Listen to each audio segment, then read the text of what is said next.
Saudos. O Concello de Ourense ven de publicar unha oferta de emprego fascinante. Busca unha persoa creadora de contido e outros recursos de comunicación digital para a promoción internacional de turismo de Ourense. Os requisitos imprescindibles, así en mayúscula, son un grao en estudos hispánicos, fundamental para a creación de contido, inglés nativo, non sabemos se vale o C2 ou abonda con ter nacido nun país angloparlante, e exíxese tamén un nivel experto en programación, algo tamén fundamental para a creación de contido, así como experiencia profesional en proxectos internacionais mínima de 12 meses. Signifique isto o que signifique, porque todo cambiou en Ourense e o caciquismo e as redes clientelares son cousa do pasado. Gracias a Dios y a las ayudas de la Xunta de Galicia.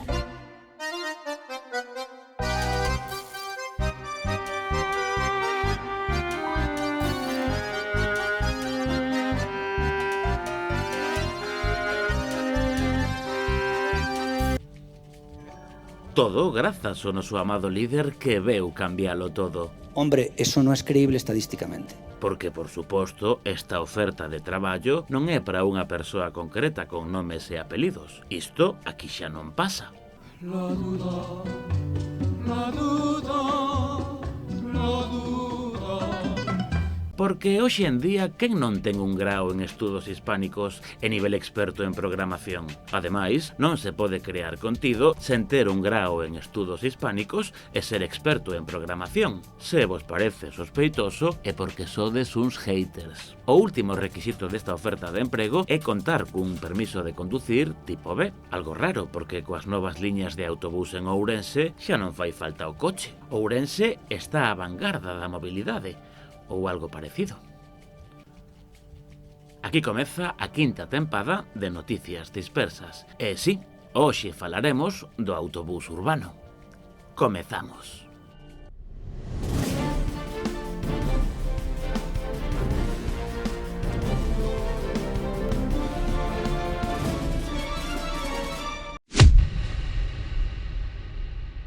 En relación coa cuestión do Metrobús, podemos afirmar que a xestión desta cuestión foi dunha extraordinaria diligencia. Podemos afirmalo, aínda que sexa mentira. O falar non ten cancelas. De seguido, un pequeno resumo das ideas eureka ou bandazos do alcalde a propósito dos autobuses urbanos. No simpático programa electoral de Democracia Ourensana anunciábase a optimización de frecuencias e liñas e a implantación dunha circular cada 15 minutos. O 17 de setembro de 2021, o rexedor anunciou a creación dunha liña circular que o 20 de setembro converteuse en dúas circulares máis pequenas.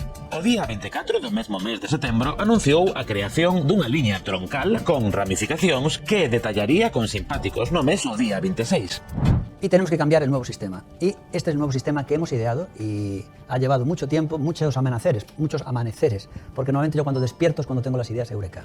Podríamos llamarle BAF, buses de alta frecuencia, o podríamos llamarle Metrobús, porque es parecido a un metro, como si fuera un metro de superficie. Y esto va a revolucionar Ourense. Cando parecía que todo estaba definido, o 13 de decembro de 2021, o alcalde volveunos sorprender con outro plano pintado con rotuladores no que volvía a apostar por unha liña circular. O 17 de febreiro de 2022, esta liña circular converteuse por sorpresa nunha liña circular hiperoptimizada pola súa frecuencia. En palabras do alcalde, parecía pois que logo de tantos amenceres e ideas eureka a cousa estaba clara, pero non. O pasado 27 de setembro, o alcalde presentou o borrador inicial ou fase alfa das novas liñas a implantar en xaneiro de 2023, por dicir unha data aleatoria. Pero como fase alfa si é a quinta proposta, entón sería fase épsilon. Esta fase alfa ou épsilon está aberta, por suposto, á opinión da cidadanía nun, en palabras do alcalde, brainstorming global, ou global brainstorming, ou brainstorming global, ou vaya vostedes a ver, porque o alcalde escoita a cidadanía, como cando fai as súas clásicas enquisas en Twitter. Con respecto ao transporte público, fixo varias. Nunha delas preguntaba polo nome que recibiría este servizo, e como non gañou a súa opción, volveu preguntar, eliminando, claro, a opción gañadora. Descoñecemos cal foi o resultado deste segundo plebiscito, porque, en realidade, importanos o mesmo que o alcalde.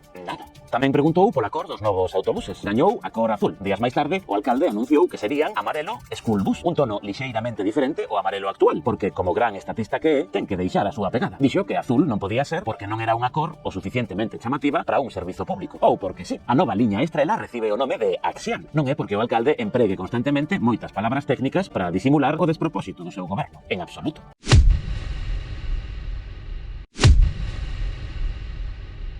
O pasado 16 de outubro, Ourense estreou un novo sistema de transporte público. A valoración do alcalde da primeira semana deste simpático despropósito foi algo parecido a isto.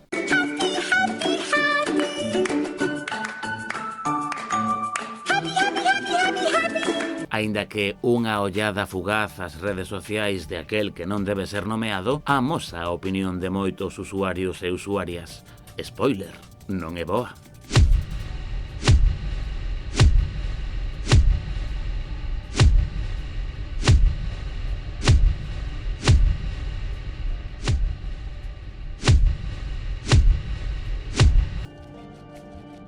Este novo sistema pon fin a unha das máis hilarantes épocas da política municipal de Ourense. A última vez que oímos falar deste sistema foi en decembro de 2022, cando se anunciou a denominada fase alfa 4.0, que entraría en servizo en febreiro de 2023. 2 anos e medio despois, o sistema presentado cambiou un pouquiño de nada con respecto ao prometido. Lo medible no es opinable. Na fabulosa fase alfa 4.0 establecíase unha conexión troncal norte-sur cada 7 minutos e medio. Unha nova mostra da propaganda do alcalde que engancha os micrófonos nos pelos do peito. Trataríase dunha liña virtual porque o alcalde é unha moderna que sería o resultado de combinar dúas liñas norte-sur, unha polo leste e outra polo oeste, ou polo menos iso dicía o goberno municipal. Unha remataría en Barrocás e outra no Cumial. No mapa finalmente implantado, as liñas 1A e 1B son o máis parecido a esta promesa, aínda que as dúas rematan en Barrocás. Non vai a ser que o alcalde non poida vacilar a pérfida veciñanza de Seixalbo que ousa non botarlle en masa, pero en vez de frecuencias de paso cada 15 minutos, que combinadas serían frecuencias de paso cada 7 minutos e medio, as frecuencias de paso son, non o van poder creer, cada media hora, que combinadas serían cada media hora, porque nos primeiros días deste elaboradísimo plan de mobilidade do alcalde cuñado que de todo sabe e de todo entende, os horarios das saídas facían que estas dúas liñas de autobús pasasen unha detrás doutra, o que motivou un dos primeiros cambios neste plan sen fisuras. Por que? Interrompémonos a nós mesmos para dar conta dunha nova de última hora, logo da grabación deste programa que supoñemos que verán nalgún momento, porque con este home nunca se sabe. Na mañá do venres 26 de setembro, o alcalde fixo unha publicación nas súas redes sociais e anunciou o cuarto cambio en 10 días. E nós xa non podemos máis, que queren que lles digamos? De todos os xeitos estamos ante uns cambios menores. A liña 1A pasará a chamarse liña 1 e a liña 1B pasará a chamarse liña 2. Porque sí. Ademais, esta liña 2 cambiará o punto de orixe. Non nos atrevemos a dicir a onde, porque pode que nos 2 días que faltan para este cambio decida que salga doutro sitio, de Burgos, non sei. Ademais, anunciou que o 6 de outubro produciránse novos cambios, que afectarán as liñas 6, 9, 11, 13 e 16. Esta publicación, 10 días despois do cambio o novo sistema que ia cambiar Ourense para sempre, supón que haberá cambios na práctica totalidade das liñas do novo sistema, pero estaba todo moi estudiado, non vayan pensar. O alcalde remata o seu post dicindo literalmente que é difícil hacer un red de líneas máis óptima, aínda que, como vemos, todas as liñas cambiaron de maneira máis ou menos significativa, pero todo estaba planificadísimo, non vayan pensar vostedes. En fin, devolvémonos a conexión a nós mesmos no día de onte, aínda que non sabemos se volveremos a interromper. Xa che digo eu que non volvemos a interromper. Como se decide queimar todos os autobuses, a min xa me dá igual. Total, aquí non hai Dios que se entere de nada.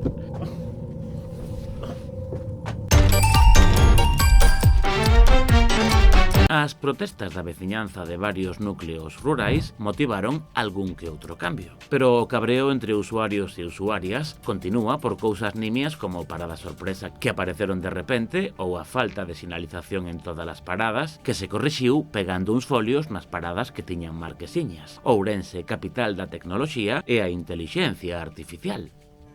Tampouco gustaron demasiado os autobuses atigados de xente ante a falta de frecuencias e de autobuses físicos, que incluso chegaban a pasar de largo nalgunha parada porque non collía máis xente. Tal vez por iso de mercar os vehículos antes de saber cantos e como tiñan que ser, porque a planificación é cousa de cobardes, queridas amigas. ou as rutas turísticas que dan voltas sen sentido, ou os trasbordos absurdos nunha cidade de pouco máis de 100.000 habitantes. En fin, tonterías de haters. Ademais dos cambios introducidos nos primeiros días de funcionamento para que, por exemplo, a rapazada puidese chegar puntual aos institutos, tamén houbo cambios os días previos á posta en marcha deste sistema, porque a ninguén se lle ocorrera probar se os autobuses podían facer físicamente os traxectos debuxados con rotulador polo alcalde diletante. Eso se llama inepcia. Malía todo, o alcalde presumiu dos seus éxitos sen precedentes. En primeiro lugar, pola puntualidade das liñas, con ningunha liña con frecuencia de paso inferior a 30 minutos, nada que ver coa fabulosa fase alfa 4.0 que establecía que polo menos 7 liñas terían entre 15 e 23 minutos de frecuencia, e co recorte de máis da metade de liñas, de 33 a 16, malo será que non sexan puntuais, aínda que polo lido nas redes sociais do alcalde, moitas persoas usuarias comentaron que isto non era certo. Pero iso non é máis que unha vulgar manipulación de bots rusos, porque as únicas persoas reais que comentan en redes son aquelas que louban o alcalde. Por suposto, non son asesores e asesoras contratadas polo Concello que traballan na Molinera, o noso flamante centro de inteligencia artificial. Que cousas tedes? Son todo haters. Sen ir máis lonxe, a persoa que lles fala non é real. Eu non son real, eu son un holograma. O último motivo de orgullo deste señor que dirixe os destinos de Ourense, e lo que te rondaré morena, é que non baixaron os usuarios, porque a xente que usa o autobús faino porque lle gusta, non porque teñan que facelo para ir estudar ou traballar. Isto dá mostra da idea que o noso amado líder ten dos servizos públicos, que na súa cabeza parecen estar suxeitos á lei da oferta e a demanda. Se non nos gusta o servizo, sempre podemos chamar a unha limusina, ou empregar un coche oficial que poida circular e estacionar onde lle dé a gana. A oposición municipal criticou con dureza o novo sistema. As concelleiras do PSOE estiveron vivindo en primeira persoa estes primeiros días do novo sistema, como se puido ver nas súas redes sociais. E o BNG iniciou uns días despois unha recollida de sinaturas ataviados con chalecos amarelos corporativos, como rueda nun incendio, vamos. Así que podemos estar tranquilas porque a oposición vela polos nosos intereses.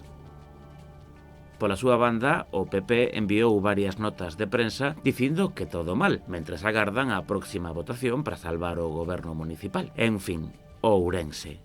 Foi todo. Seguiremos informando. Xa preciso outras vacacións. Non quedaramos en que non seguiríamos falando deste señor? Se é sempre o mismo. Con que a xente vexa programas pasados, todo se repite. A historia é cíclica, ou rima.